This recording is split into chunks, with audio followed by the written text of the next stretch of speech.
Well, sequel time already, huh? Welcome back, I guess. And this is my review of Dragon Ball Z the movie 2. Dragon Ball Z movie 2, The World's Strongest. So, guess we're going into this. So our main location for the movie is the Sugri Mountains. And our movie starts with Piccolo trying to melt the ice using a ki blast, saying I'm gonna need a lot more firepower to melt this ice because of how strong the ice here in this region is. Soon it pans over to Gohan and Oolong searching for the Dragon Balls, as Oolong had just stolen Bulma's Dragon Radar and noticed that the Dragon Balls were being collected. So Oolong plans to use the Dragon Ball's wish to wish for panties, just like how he did in the original Dragon Ball series. So yeah, that shape-shifting pig wants to wish for panties. Of course, Oolong will never change with age, I take it.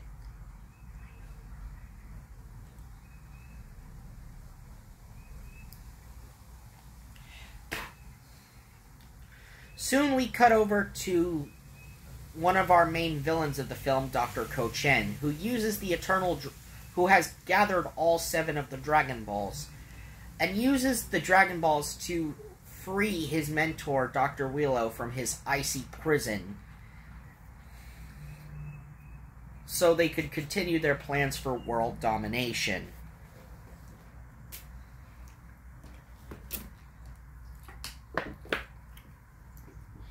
Now, both Wheelo and Chen were supposed to have died 50 years ago, according to the lore of this movie.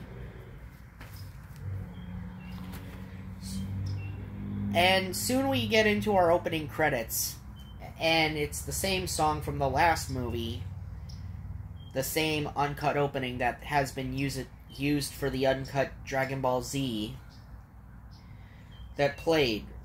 And now,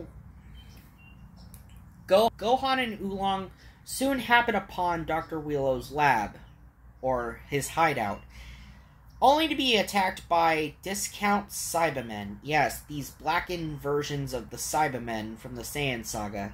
They jump in and attack Gohan, only for Piccolo to show up and save Gohan and Oolong from the Cybermen.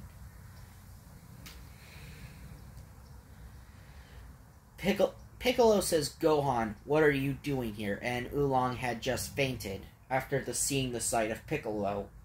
And then a strange red light zaps Piccolo, causing a massive tremor that sends Oolong and Gohan into a cave. Gohan wakes up with Oolong, and Oolong says to Gohan, "Do not tell your mother or anyone what you saw here today." And Gohan says, "Why?" And then Oolong says, "Because you already promised, remember?" So, we cut back to the Paozu Mountains where we see Goku and Chi-Chi. And Chi-Chi tells Goku that Gohan has been gone for 3 days and hasn't told us where he is. And Goku tells her not to worry, to have a little faith. And Chi-Chi says, "The more he's acting like this, Goku, the more it's more your fault." You know, Chi-Chi, if it's truly Goku's fault, then maybe you should really rethink your options here. You're the one who wanted to marry Goku. So, we cut to Gohan studying in his room.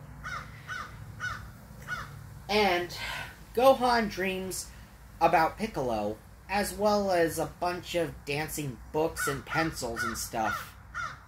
Because the kid wants to be a scholar after all. And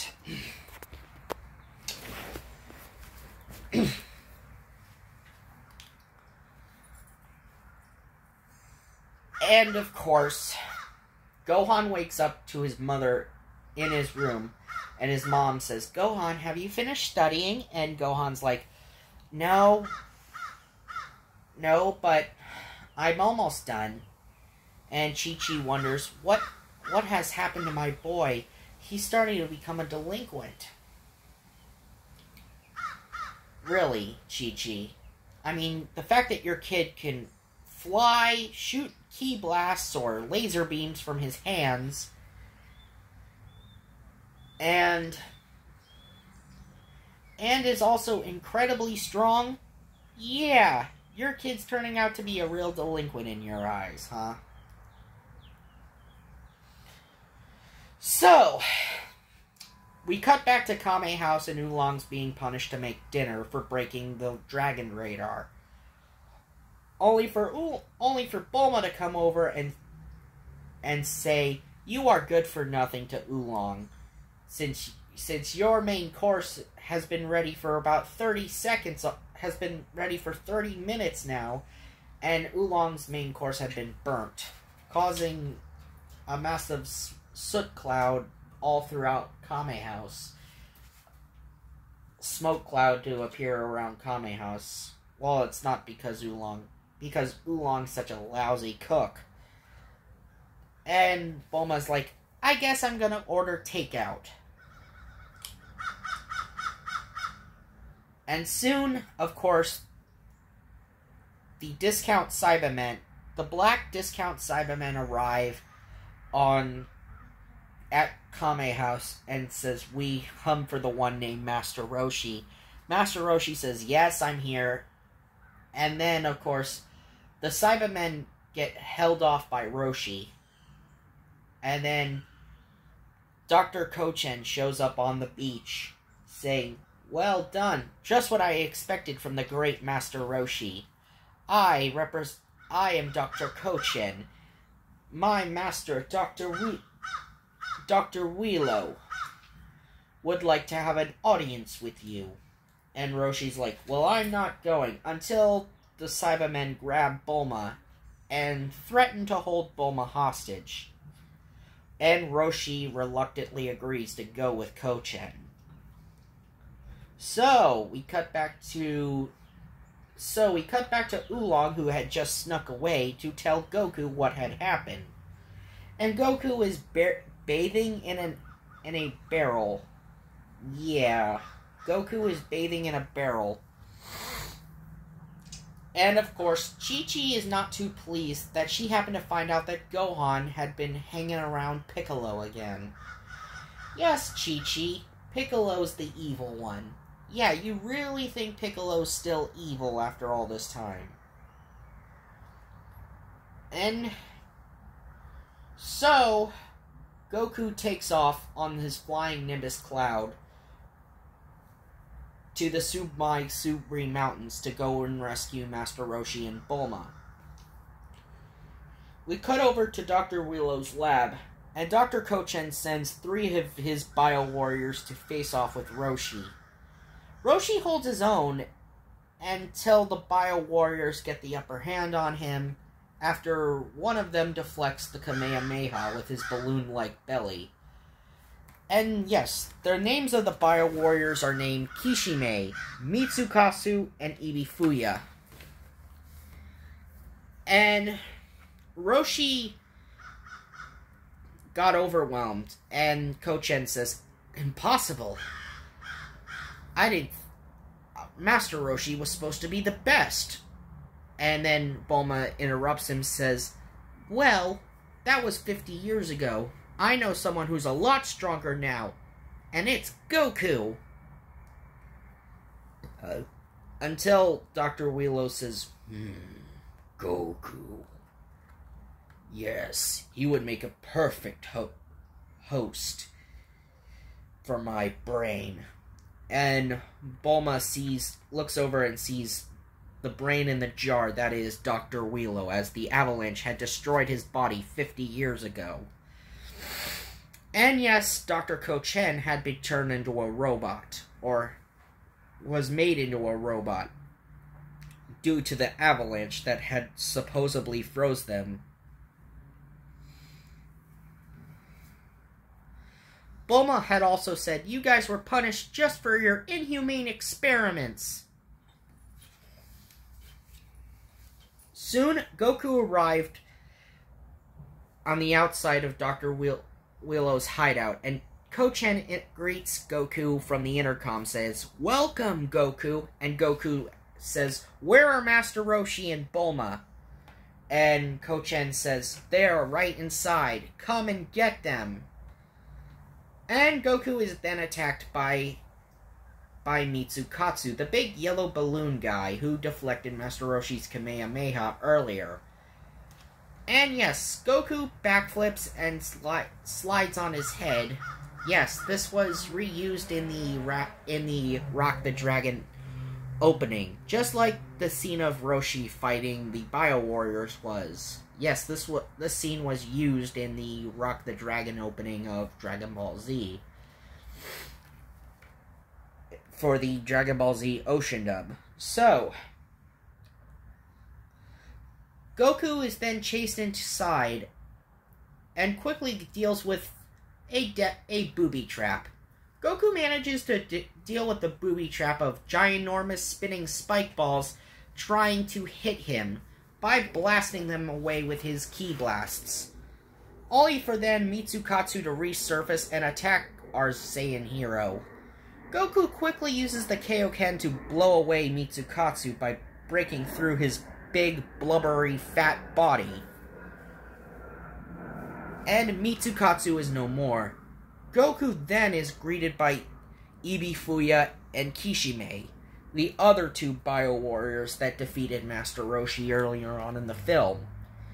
And they get to scrapping right away. They get to scrapping until Gohan and Krillin do show up to lend Goku a hand, and Gohan and Krillin are quickly beaten after they are both electrocuted and then frozen, only for Goku to re-emerge with his Kaioken and quickly puts the boots to their asses.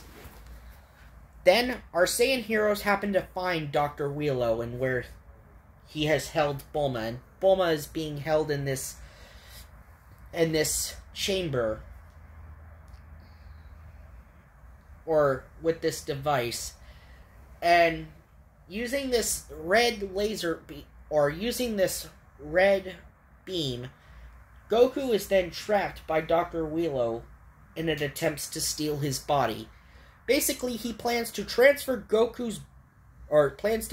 his mind into Goku's body.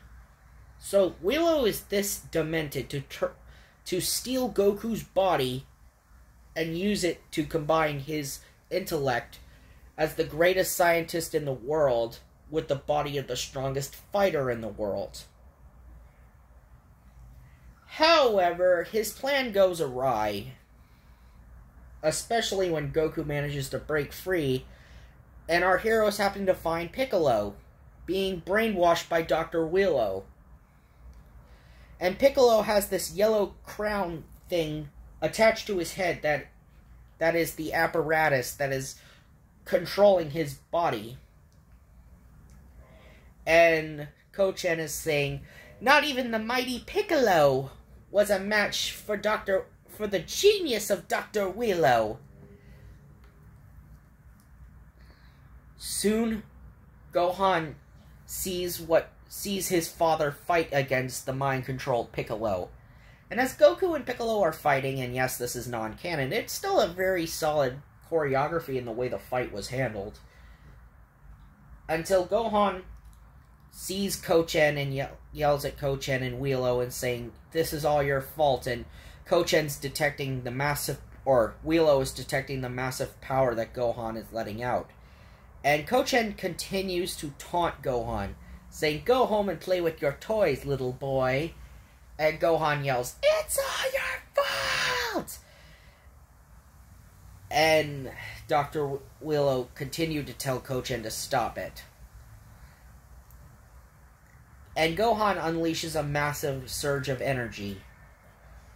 Piccolo is then broken free from his mind control, and Dr. Kochen is quickly dealt with after he turned his arm into a Gatling gun and tried to shoot Krillin, only for Roshi to come down and completely destroy Dr. Kochen's arm. And then Kochen falls to his death when Dr. Wheelo breaks free and revealed that he's a brain in a ginormous-ass robot suit. And then, of course, it's 5-on-1, as Goku, Gohan, Master Roshi, Krillin, and Piccolo are forced to fight against Dr. Wheelo, and Dr. Wheelo's saying, "Goku, your body will soon be mine." And so the final battle is really well done, the 5-on-1, all of them fighting together, Goku, Krillin, and Roshi doing a triple Kamehameha, and Wheelo shaking it off just like nothing. We see this sequence where Goku uses the power pole, just like how he did in the last movie, to trip up Dr. Wheelo, and then Piccolo then starts firing a barrage of ki blasts at him, and that's still not going to stop them, the brain in the jar, the ginormous brain-powered robot. No. Wheelo gets his arm broken off when Goku does the Kamehameha as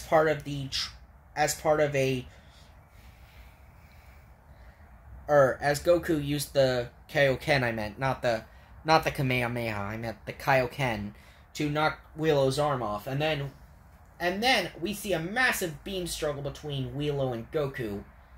Goku gets his shirt destroyed, but he uses the Kaioken times 3 and Kamehameha to send Dr. Wheelo up into space, I meant. Not down, but up into space, I meant to say.